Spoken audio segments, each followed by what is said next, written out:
Binisita ni Vice President Sara Duterte ang amang si dating Pangulong Rodrigo Duterte sa The Hague, Netherlands. Doon, sinabi niyang magdasal tayong magkakaroon ng 2028 presidential elections at nagpasaring sa mga mambabatas na nagsasabing tiyak ang kanyang impeachment. Nakatutok si Marisol Abduraman.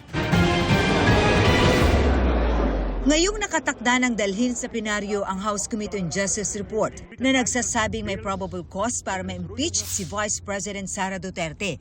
Pinasaringan ng busy ang mga mambabatas na nagsasabing sigurado na raw ito. Kung ordinary individuals lang naman yan, like ordinary Filipinos, pabayaan na natin yan. But it is different siguro kapag congressman na yung nagsasabi or senator na yung nagsasabi. Kasi magtatanong ka, bakit sobrang sigurado ka na tapos na ito? Nasa The Hague sa the Netherlands ang Vice Presidente kung saan binisita ang ama na si dating Pangulong Rodrigo Duterte na nasa International Criminal Court Detention Facility. He looks well, he looks healthy, and wala naman siyang mga problema.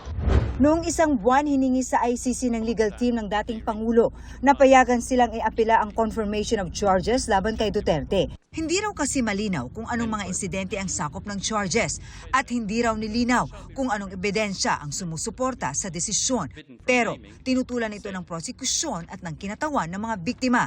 Git nila, nilinaw naman daw ng chamber ang parameters ng kaso.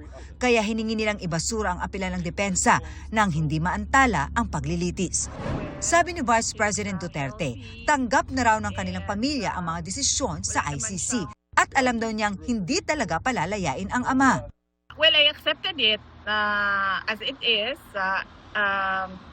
Discussion na rin naman namin yon ng mga abogado, no? Na we don't see any way that the ICC will let go of the case of President Duterte since isa na lang ito sa dalawa na ICC cases, no? So we don't think na they will let this go. This will really go to trial, and the best way to move forward is to prepare for time. Gayunpaman, sinabi daw niya sa ama na hindi tumitigil ang kanyang mga supporters. Sabi mo, hindi kayo susuko. So, pinaabot ko din sa kanya. Sabi ko, nagsabi sila na hindi sila susuko.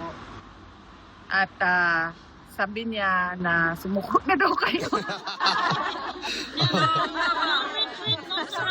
Kayo. Well, hindi ko alam kung joke yun or hindi. But, We're traveled miles away for him. For PRD, I would take it as a joke.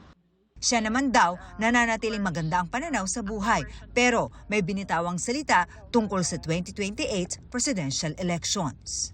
I'm already a presumptive candidate because I declared my intention to run for the next presidential elections. We can only pray that there will be a presidential elections on 2028 and it will be honest, orderly, and peaceful. Marisol Abduraman, Nakatuto, 24 Oras.